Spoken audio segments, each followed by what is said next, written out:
Truth doesn't need to shout to be heard. The murmur of champagne-fueled conversations falls into a stunned silence as my name echoes through the grand ballroom of the Phoenix Regal Hotel. I stand still, feeling the weight of 100 eyes suddenly fixed on me. My sister Victoria's perfectly composed smile freezes in place, her champagne glass suspended midair. I take a measured step forward, not toward the podium where my husband David stands, but toward the chair in the front row. The chair she thought was hers. My fingers brush against the gold-plated nameplate engraved with Eleanor K., lead designer, as I take my seat. No flourish, no triumphant smile, just quiet certainty. Victoria's eyes meet mine across the room, a flash of something between panic and rage behind her practiced composure. In that moment, I feel no joy in her discomfort, only a strange sense of peace. This isn't revenge. It's simply truth dressed in its Sunday best. 2 weeks ago, I wouldn't have imagined myself here. 2 weeks ago, I was still the invisible sister, the family ghost, the woman whose existence was so thoroughly erased that even her own mother pretended not to see her. But tonight, as cameras flash and whispers spread through the crowd, I realize that some truths refuse to stay buried forever. Sometimes they rise, silent but undeniable, like cream to the surface of coffee. And sometimes, they arrive wearing a tailored suit. The invitation. Victoria's voice had that particular sweetness on the phone, the kind that always masked something sharp beneath. "Eleanor, you simply must come with me to Emerald Gallery tomorrow," she said. No greeting, no preamble. "They've just received the most exquisite pieces for Mother's Day. We should choose something together for Mom." I held the phone away from my ear for a moment, studying the sketches spread across my desk. Delicate renderings of emerald and silver pendants, each line drawn with the precision that had once earned me highest honors at art school. Work that my family had never quite understood or valued. "I've already ordered something for her," I said quietly. "Oh, well, bring it along then. We'll see if it's suitable." The pause before suitable felt deliberate, calculated to sting. I should have declined. After 45 years of life and countless such invitations, I knew better. But some part of me, the foolish, hopeful part that never seemed to learn, still yearned for sisterly connection, for family approval. "Fine. What time?" As I hung up, my gaze drifted to the photograph on my bookshelf. My grandmother Elizabeth and me in her garden, her weathered hands over mine as she taught me to sketch. The only person in my family who ever truly saw me. "I miss you," I whispered to her image. "You wouldn't recognize me now." Would she be proud of the woman I'd become? Or disappointed that I'd let myself fade so thoroughly into the background of my own life? I ran my fingers over the aged leather wallet on my desk. Her wallet, now mine. The stitching frayed at the corners, but the leather still carried a faint scent of her rose hand cream. I carried it everywhere, a small piece of armor against a world that seemed determined to overlook me. My phone buzzed with a text from David. "Finished the meeting. They loved your designs. Dinner tonight?" I smiled faintly. David, my ex-husband turned husband again, though my family didn't know we were married.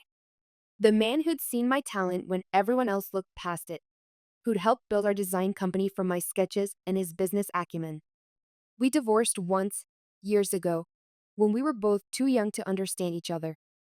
Found our way back when we were both ready. I texted back a simple yes and returned to my sketches, unaware that tomorrow would change everything.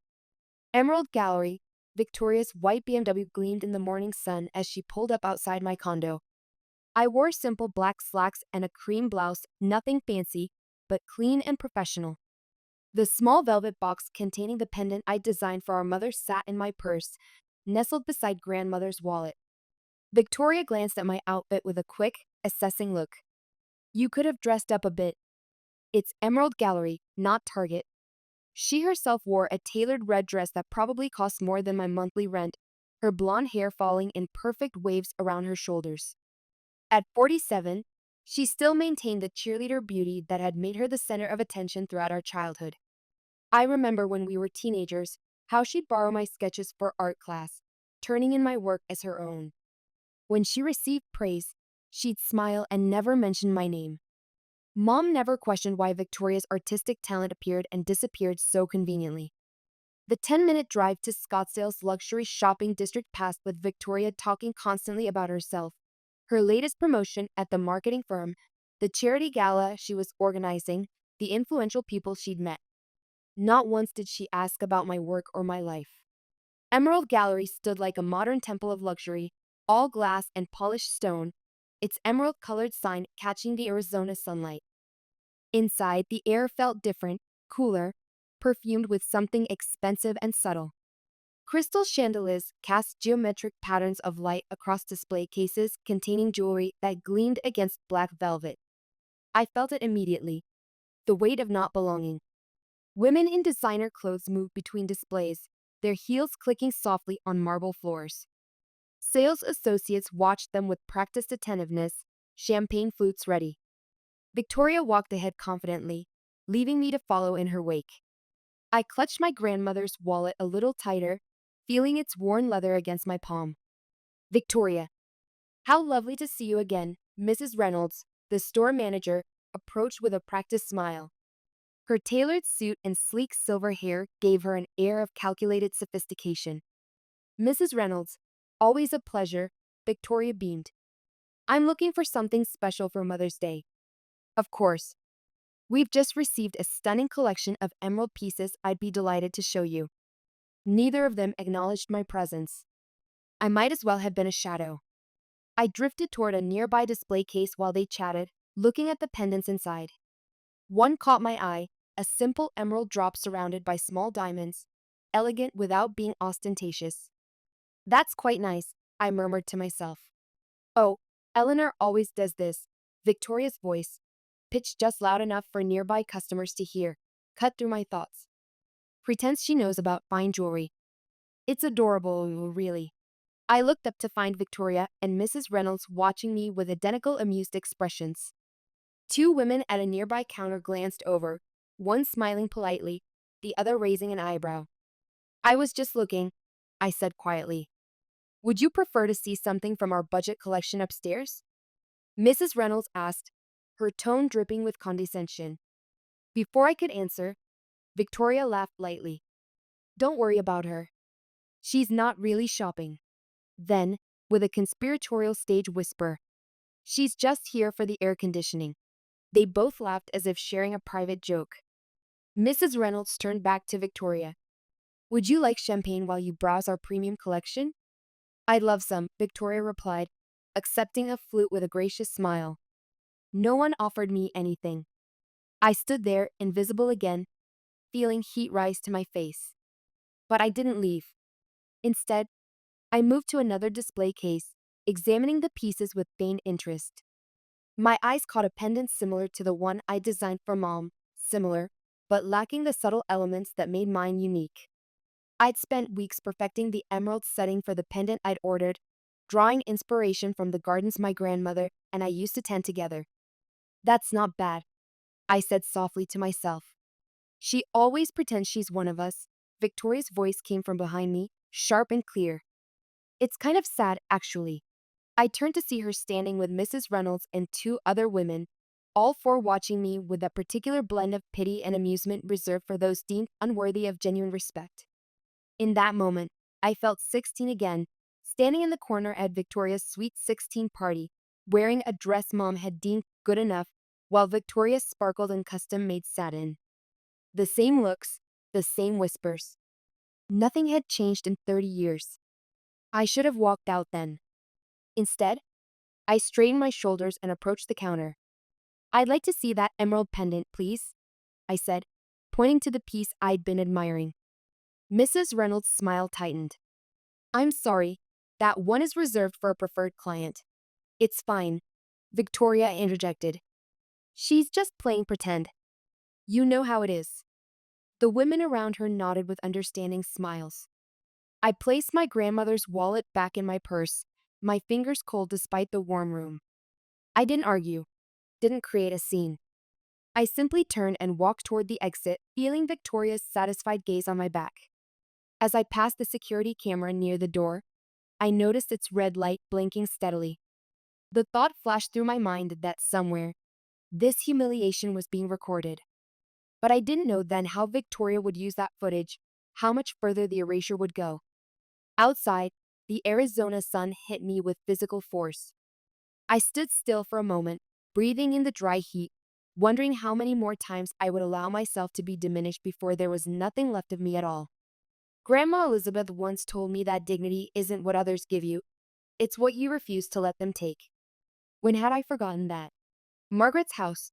Victoria was silent as we drove to our mother's house. She tapped occasionally at her phone, smiling at whatever messages she was sending. When we arrived at the sprawling suburban home where we'd grown up, she didn't wait for me, simply beeped the car locked and strode ahead to the front door. I followed more slowly, the small velvet box containing my gift held carefully in my hand. I designed the pendant myself months ago, a delicate emerald surrounded by a silver filigree pattern that echoed the garden roses our grandmother had loved. I'd ordered it specially, paying extra for the custom work and the engraving. To Mother, with love. Our mother Margaret was in the kitchen arranging flowers when we entered. At 68, she remained elegant, her silver hair styled perfectly, her movements graceful, remnants of the acting career she'd abandoned to marry our father. The house smelled of lemon polish and coffee, familiar and somehow foreign at the same time. "Oh, hello, Eleanor," she said without really looking at me. Then her eyes fell on Victoria and her entire demeanor changed, brightening like a lamp being turned up. "Victoria, there's my girl." Her voice lifted, warmed, became whole. She wiped her hands on a dish towel and opened her arms for Victoria, who accepted the embrace with practiced ease. "I told you I wouldn't miss your weekend," Victoria said, setting her designer bag on the counter like she still lived there. "The house looks wonderful." I stood back, watching their easy interaction, feeling the familiar ache of exclusion. When had I become a stranger in my childhood home? When had my mother stopped seeing me? I remembered being 8 years old, showing Mom a drawing I'd made of our family. She'd glanced at it and said, "That's nice, Eleanor," before turning back to Victoria's dance recital costume. I taped the drawing to my bedroom wall instead. After a few moments, I approached the kitchen island and set down the small velvet box.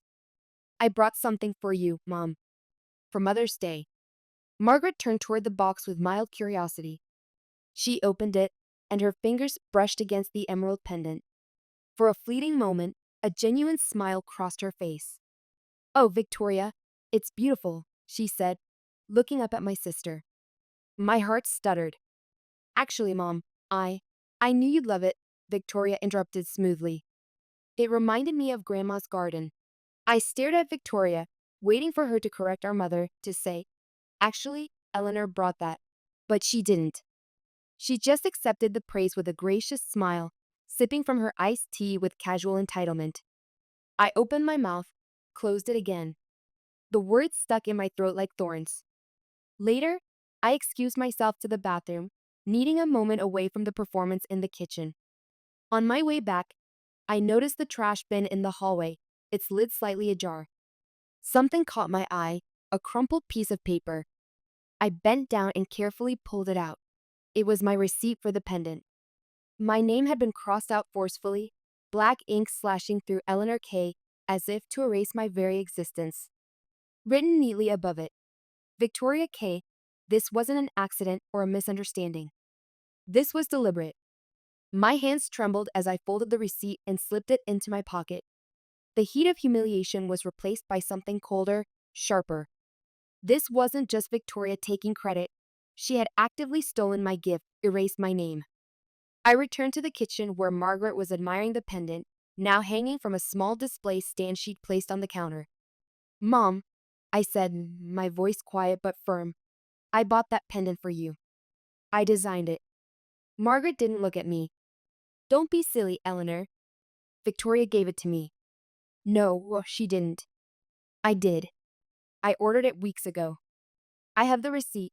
Now she turned, setting the pendant down with careful precision. Her eyes, so warm for Victoria, went cool and distant for me. "Why must you always make things difficult?" Those words. The same words she'd used when I tried to tell her about Victoria stealing my artwork in high school. The same words when I'd objected to Victoria taking credit for the centerpieces I'd created for Mom's 60th birthday party.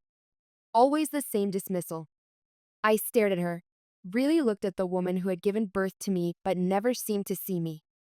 The woman who had once held me during childhood fevers, who had taught me to read, but who somewhere along the way had decided that loving one daughter meant diminishing the other. And I realized she knew. She had seen the receipt. She had seen the truth. She had chosen the lie. The rest of the visit passed in a blur. As evening approached, Victoria announced that she and Mom were having dinner with industry friends at an exclusive restaurant downtown. "You'd feel out of place," she told me with the smile she always used when delivering cuts disguised as considerations. "It's a networking thing." I nodded once. "I've got things to do anyway." Neither of them attempted to change my mind as I gathered my purse. No, drive safely. No, thanks for coming. Just silence as I walked out the door. In the driveway, I caught my reflection in the window of Victoria's luxury SUV, shoulders hunched, eyes tired, clutching my grandmother's wallet like a talisman.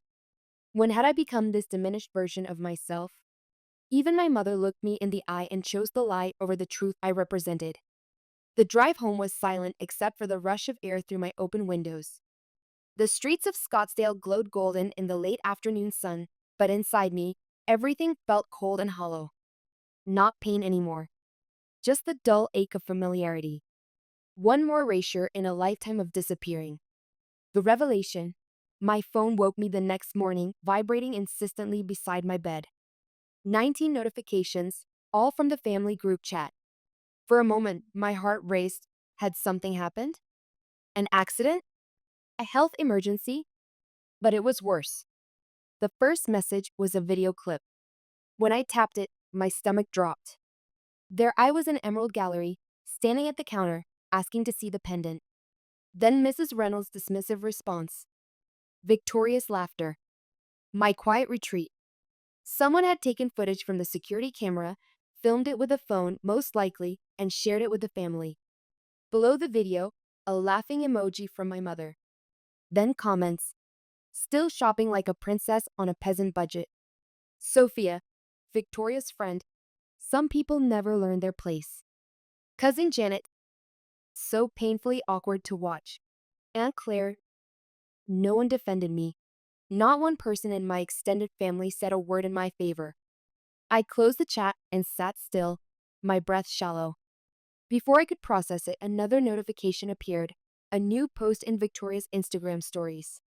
A photo of Mom, Victoria, and several family friends at dinner last night, dressed elegantly, wine glasses raised.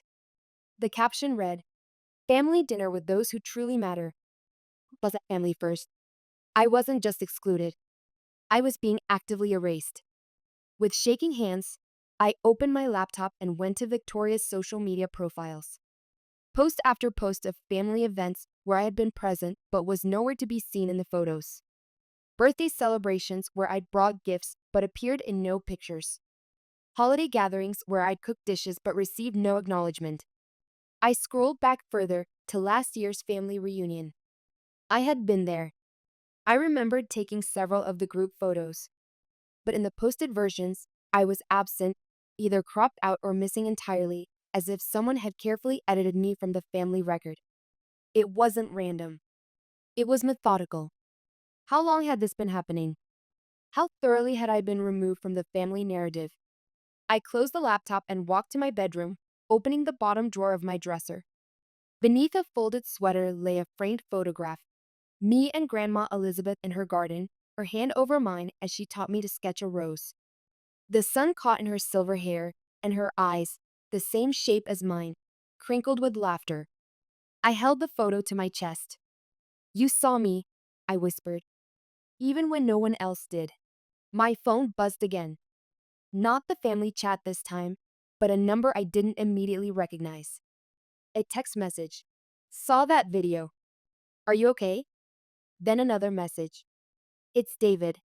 Can we meet?" David. My husband, ex-husband, and then husband again, though my family didn't know we'd remarried last year. They thought we'd stayed divorced after our brief marriage in our 20s. I hadn't corrected them, finding strange comfort in having one part of my life that belonged only to me. I stared at the message. David had seen the video. The humiliation I'd tried to contain had spilled over into the life I'd built separate from my family. The bookstore calf on 4th. Noon? I texted back. His response came immediately. I'll be there. I dressed simply in jeans and a soft blue top, slipping my grandmother's wallet into my purse more out of habit than necessity. By the time I reached the small calf tucked behind Thornton's used books, David was already there, 2 cups of tea steaming on the table between his hands.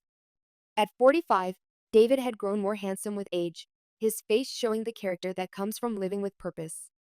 His eyes found mine as I approached, steady and warm, holding none of the pity I dreaded seeing. Hey, he said simply, standing as I approached. Hey yourself, I replied, sliding into the chair across from him. For a moment, neither of us spoke. He pushed one of the teacups toward me. Earl Grey with a dash of milk, exactly how I liked it. I saw the video, he said finally. I figured. You didn't need to check on me. I'm fine. Eleanor. Just my name, but in it was everything he knew about me. That wasn't fine. That was cruel. I focused on the tea, watching the steam rise in delicate curls. It's just family stuff. No. His voice was gentle but firm. That's not family stuff. That's systematic cruelty. And it's not the woman I know you are. I glanced away, my eyes finding a young mother at a nearby table, helping her daughter with a picture book. What woman would that be? I asked softly. The woman who stood up to the dean in college when he tried to cut the art program's funding. The woman who organized that fundraiser for the women's shelter when no one else would take it on. The woman who told me to my face that my first business plan was mediocre and then stayed up all night helping me fix it. He leaned forward. The woman who never used to shrink. His words landed like stones in still water, sending ripples through my carefully constructed resignation. I remembered that younger version of myself, the one with opinions and backbone, who took up space without apology. What had happened to her? When had I started to accept their version of me, small, irrelevant, invisible, as truth? You didn't used to let anyone make you feel small, David continued softly. Least of all people who were supposed to love you. I wanted to tell him he was wrong, that I hadn't changed. But the words wouldn't come. Because he was right. Somewhere along the way, I had started to shrink, to believe the lie that I was less than, to accept the steady erasure of myself from my own life. Do you remember what you told me the night before my big investor pitch? David asked. When I was convinced I'd fail, I smiled faintly. I told you that failing isn't the opposite of success. It's part of it. You also said something else. You said, they can only define you if you hand them the pen. You were right then, Eleanor. And you'd be right to remember it now. As we talked, I felt something long dormant stirring inside me, not anger exactly, but clarity. A growing certainty that I didn't need to accept the story they'd written for me. That there was another version of this narrative where I held the pen. As we prepared to leave, I reached for my wallet to pay my share. David looked at it and smiled. Still carrying Elizabeth's wallet? Always, I said, feeling the worn leather beneath my fingers. But before I could return it to my bag, I heard a voice behind me, crisp and cutting. I can't believe she still carries that knockoff thing. I turned to see Sophia, Victoria's friend, seated 2 tables away with 3 other women, all wearing the polished, expensive look of Victoria's social circle. Sophia didn't lower her voice as she continued. That's Victoria's pitiful sister. The one they let tag along out of guilt. The women with her laughed politely, glancing my way with that particular blend of curiosity and disdain reserved for exhibits at a human zoo. David's hand tightened around his cup. I could see the anger building in the set of his jaw, the sudden tension in his shoulders. I shook my head slightly, placing my hand on his. It's okay, I said quietly. It's not, he replied, his voice low. No, it's not, I agreed. But I don't need defending right now. I placed my grandmother's wallet back in my purse with deliberate care, standing without rush or embarrassment. I didn't flee. I didn't hide. I simply turned and walked out, head high, feeling somehow lighter than when I'd entered. Outside in the Arizona sunshine, I leaned against a lamppost and closed my eyes, letting the desert heat wash over me. For the first time in years, the familiar shame and hurt were giving way to something else, not anger, not even sadness, but a quiet, growing resolve. I thought of all the times I'd been erased, from family photos, from conversations, from my mother's consideration.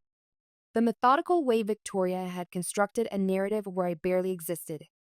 The pendant that should have been my gift to my mother, now bearing Victoria's name. My phone rang in my purse. David, checking on me, most likely. But when I looked at the screen, the name surprised me. David's company line. I answered, curious. Hello? You still carry that old wallet, don't you? David's voice, warm and familiar, came through the line. A genuine laugh escaped me, the sound surprising after the weight of the morning. Of course I do. What else would I carry, my dignity? That wallet's seen you through hell, Eleanor, and it's still holding together. Just like you. We didn't talk long, just enough for me to feel the ground steady beneath my feet again. When we hung up, I stood straighter, breathing deeply in the dry desert air. Something was shifting inside me, like tectonic plates realigning. Not dramatic enough for others to notice, but fundamental nonetheless. The confrontation, that evening, I realized I'd left my portfolio at my mother's house the day before, the folder containing my original sketches for the pendant and other designs I'd been working on. They weren't important to anyone but me, but they were mine. Evidence of the work I'd done, the talent I'd cultivated despite lack of recognition. The sun had already set when I drove back to Margaret's house. I parked on the street, not pulling into the driveway as if I belonged there. The porch light was on, but the house was quiet as I let myself in with the key I still carried. Margaret was in the kitchen, folding dish towels, her back to me. She didn't turn when I entered. I forgot my portfolio, I said simply. She nodded without looking at me, continuing her methodical folding. From upstairs came the sound of Victoria's voice, speaking to someone on the phone about her upcoming schedule. I found my portfolio exactly where I'd left it, on the arm of the sofa in the living room. But as I picked it up, something on the mantelpiece caught my eye. The pendant. My pendant. The one I had designed and ordered for my mother. It was displayed in a glass case with a small brass plaque. To Mother, from your firstborn, with eternal love. Victoria. I stood frozen, staring at this tangible proof of theft. Not just taking credit, she had claimed my work, my design, my gift as her own creation. And she hadn't hidden it. She had displayed it proudly, knowing I would see it. Mom, I said, my voice barely above a whisper as I turned back toward the kitchen. I designed that pendant. I gave it to you. Margaret finally faced me, her expression not cruel but simply tired, as if my presence itself was exhausting. Why does it always have to be about you, Eleanor? That sentence, so familiar, so dismissive, landed differently this time. Not with pain, but with clarity. It had never been about me. That was the point. My existence in this family had always been conditional, peripheral, defined by my willingness to stay in the background. I didn't argue. I didn't plead my case. I simply nodded once, turned, and walked out with my portfolio pressed to my chest. At home, I changed into comfortable clothes and made tea I couldn't bring myself to drink. When my phone lit up with a notification, I almost didn't look. But some masochistic curiosity made me reach for it. A message from my cousin Jane. Oops, meant to send this to the other group chat. Just ignore. Attached was a screenshot of a private family chat I hadn't been included in. It showed the video from Emerald Gallery again, with comments I hadn't seen before. Victoria's caption, can't believe she thought she could afford something real. Someone else's reply, poor thing. And then my mother's response, simple and devastating. We pity her, but we can't carry her forever. I stared at the screen, but the tears I expected didn't come. Instead, I felt something else, a strange sense of release, as if the last thread tethering me to a lifelong illusion had finally snapped. I set the phone down gently and walked out to my small balcony. The night air was still warm, carrying the scent of desert sage. A moth fluttered against the porch light, beating soft wings against the glass. I'm not yours to carry, I whispered to the night. I never was. Inside, my phone rang. David again, calling from his personal number this time. You still have that wallet, don't you? He asked when I answered, his familiar question now a code between us, asking if I was still myself. Yes, I said. I do. Good, he replied. That means you haven't forgotten who you are. A pause. Let's talk about Emerald Gallery. It was the first time in years someone had spoken to me as if I mattered, as if I hadn't already disappeared. The reckoning. David arrived at my condo early the next morning, carrying 2 cups of black coffee and the steady confidence that had always been his hallmark.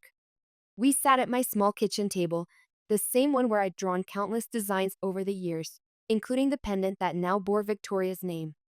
I don't want revenge, I said quietly, cradling the warm mug between my palms. I don't want to hurt them back. David tilted his head slightly. But? But I want to stop shrinking.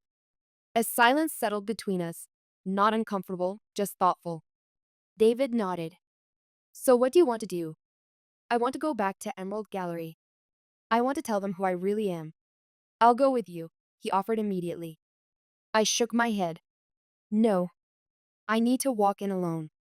But, would you be nearby? Just in case? His eyes met mine, searching. You know they'll try to dismiss you again. Let them try, I replied, surprised by the steadiness in my voice. We finished our coffee in companionable silence.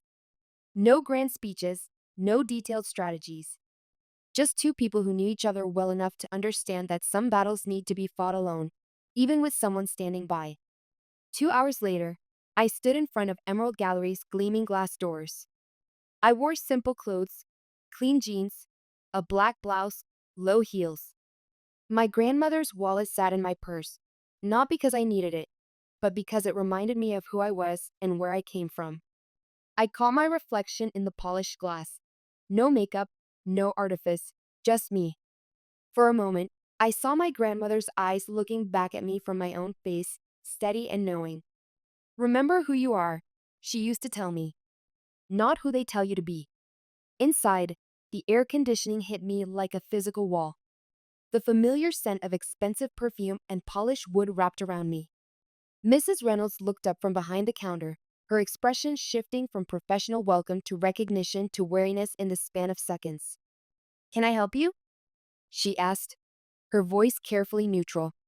Before I could answer, Sophia appeared from a back room. Oh, it's her again, she said loudly. She wore a pink linen dress that probably cost more than my monthly rent, her heels clicking sharply as she approached. I kept my voice calm. I'm here about the emerald pendant my sister purchased recently. Mrs. Reynolds leaned forward slightly. Do you have a receipt? No, I replied simply. But I designed it. Sophia let out a short, sharp laugh. This is rich. Mrs. Reynolds frowned. We only work with verified designers. If you have documentation, I can. I'm not here to argue, I interrupted softly. I'm here to reclaim something that was never hers to take. A silence stretched between us, tense and expectant. Then I heard Sophia's voice, pitched low but deliberately audible to those nearby. She's not shopping. Last time she tried to walk out with merchandise. The implication hung in the air like smoke. Thief. Mrs. Reynolds straightened. I'm afraid I'll have to ask you to leave. I felt the blood drain from my face, then return in a hot rush. But I didn't argue. I didn't plead. I simply smiled, a small, quiet smile that seemed to unsettle Mrs. Reynolds more than anger would have. I turned and walked out, maintaining a steady pace. No hurry, no shame, just quiet dignity. Outside, David waited in his car across the street. I sent him a quick text. They called me a thief and asked me to leave. He didn't text back. He called. Eleanor, are you ready? For what? To let them know exactly who you are. I was ready. I had been ready from the moment I walked into that store alone. By mid-afternoon, David was on a conference call in my kitchen, his voice measured and authoritative. This is David Kent, CEO of Kent Design Partners. I'm calling regarding a concerning incident involving one of our lead designers at your establishment. I watched him pace the floor, every movement deliberate. This isn't about personal relationships, he continued. It's about your staff spreading defamatory claims about a co-founder of your primary design supplier. A pause as he listened to the response on the other end. I suggest you check your security footage from yesterday and perhaps review your supplier contracts. Another pause. We'll be in touch. He ended the call and took a slow sip of water before looking at me. Tomorrow, he said, they'll be anxious to speak with you. He was right. The next afternoon, my phone rang, a blocked number at first, which I ignored. Then the call came from Emerald Gallery's main line.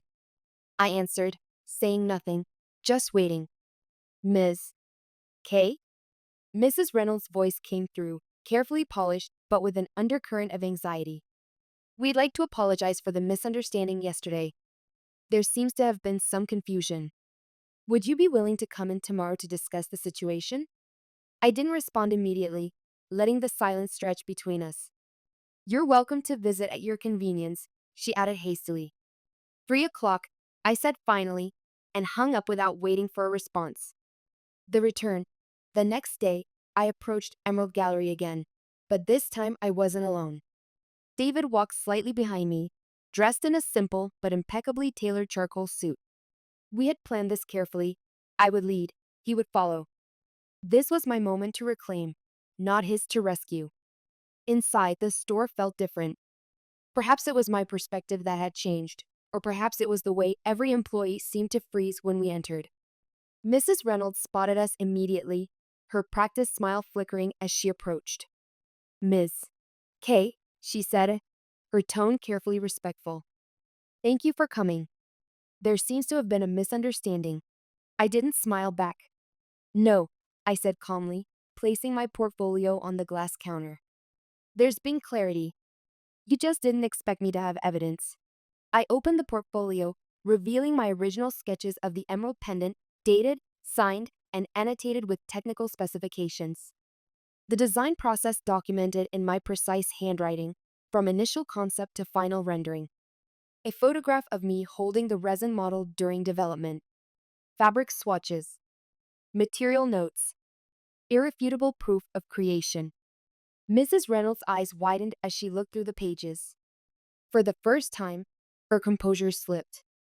A young woman in the background, an assistant designer I recognized from industry events, peered over, her lips forming silent words. It was you. For years, my designs had been moving through the jewelry world under various brands, including the collection currently displayed in Emerald Gallery.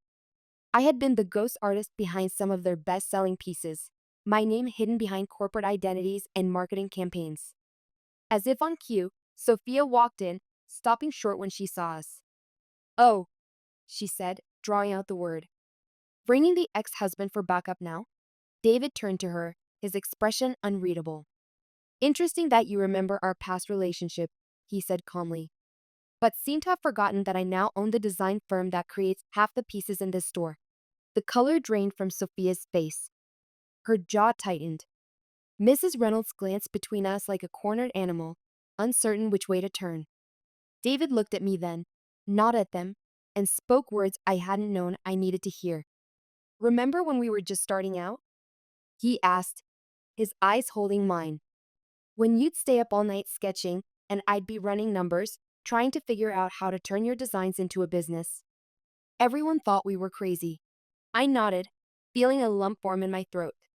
You saw possibility when I saw obstacles, he continued. You believed in beauty when I was fixated on practicality. His voice softened. You built me before anyone knew my name.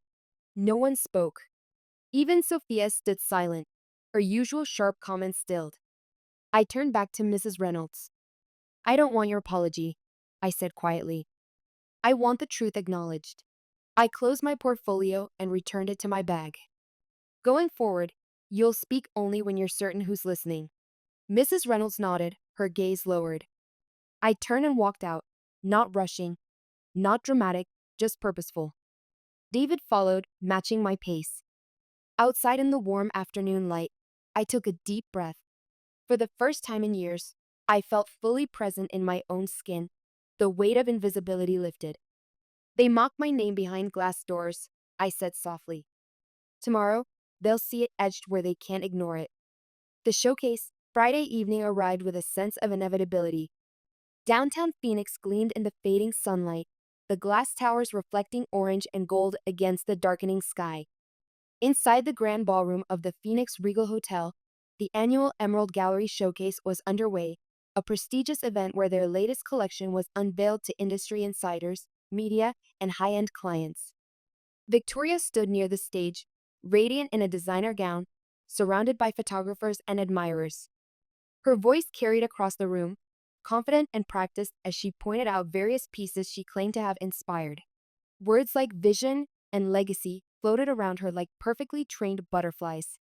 What no one had noticed yet was the program in their hands, specifically, the name that hadn't made the printed lineup. Mine. I stood just beyond the heavy velvet curtain that separated the staging area from the main floor. My dress was simple but elegant, dark blue, understated, professional. I wasn't here to outshine anyone, only to claim what was mine. The MC tapped the microphone twice. Ladies and gentlemen, please welcome to the stage one of our primary sponsors and board executives, Mr. David Kent. Applause rippled through the room as David took the stage. Unlike most of the men present, he wore no flashy accessories, no ostentatious displays of wealth. His presence commanded attention without demanding it. "Thank you," he began. "It's an honor to support a company that values both craftsmanship and innovation." He paused, waiting for the polite applause to settle. "But tonight, I'm not here to speak about Emerald Gallery. I'm here to introduce someone who has created far more than what you see displayed before you." The room quieted, attention sharpening with curiosity. "I'd like you to meet the lead designer behind this entire collection and the co-founder of Kent Design Partners." He turned slightly. "My wife, Eleanor Kay." A collective gasp rippled through the crowd. Cameras lifted. Whispers erupted. I stepped forward, feeling the weight of hundreds of eyes suddenly fixed on me. Victoria's perfect smile froze, her champagne glass suspended halfway to her lips, but I didn't look at her. Not yet. I walked slowly, deliberately, not toward the podium, but to a chair in the front row. A chair with a small gold plaque on its back. Eleanor Kay, lead designer. Victoria had thought it was for her, had even selected the fabric, approved the placement. But it had always been meant for me. I sat down calmly, placing my hands on the armrests, neither smiling nor frowning. Just present. David continued speaking, outlining the history of the collection, the inspiration behind key pieces. From the middle of the room, someone whispered, loud enough to carry, "Wait, she's the one who designed the garden series?" Another voice, "She's the quiet sister? The real designer?" The phrases settled into the air like corrections long overdue. From the back of the room, I could see Sophia trying to get a photographer's attention. No one turned her way. Mrs. Reynolds was notably absent, a telling omission. When David finished speaking, the applause was tentative at first, then growing stronger as realization spread through the room. I didn't stand to acknowledge it. This moment wasn't about applause. It was about truth. After the presentation, as the crowd moved toward the display cases, Victoria approached me backstage. Her heels tapped too sharply against the marble floor, like she was trying to announce her confidence. "So this was your plan all along?" she asked, adjusting her bracelet with forced casualness. I met her gaze directly. "No," I replied. "This was always the truth. You just never expected it to arrive dressed better than your lies." Her face tightened. She started to say something else, but I turned away before she could speak. I had nothing left to prove, nothing more to say. I'd brought no vengeance, only evidence. And beneath that, something more powerful. My reclaimed self. As reporters gathered around David near the main display, I slipped away to a small side table tucked discreetly beside the stage. On it sat a simple glass case, lit from within. Inside was my grandmother's wallet, the worn leather soft under the gentle light. A small plaque beneath it read, "In memory of Elizabeth Kay, who taught strength through stillness." I placed my fingers against the glass, not for the cameras or the curious onlookers, but for her. For the woman who had seen me when no one else bothered to look. Elizabeth had been a designer too, though in her time women rarely received credit for such work. Her designs, beautiful, innovative pieces created for a major jewelry house in the 1950s had been attributed to her male colleagues. She had created in silence, her talent acknowledged only within her own heart. "You would have been proud," I whispered. I stayed for a while, letting the noise of the event fold around me like background music to which I no longer needed to dance. They had called me invisible, but tonight, they couldn't look away, and I never had to raise my voice. I left before the reception ended. The lights were still glowing behind me, the sound of champagne glasses and polite conversation fading as the doors closed. My name had just been spoken on a stage I was never meant to stand on. And that was enough. The quiet victory. By the time I reached my condo, the night had fully settled in. I slipped off my shoes by the door, placed my purse on the entry table, and let the silence wrap around me like a familiar blanket. I hadn't wanted a celebration or congratulations. I had wanted reclamation, and I had achieved it. In the kitchen, I poured a glass of water and leaned against the counter.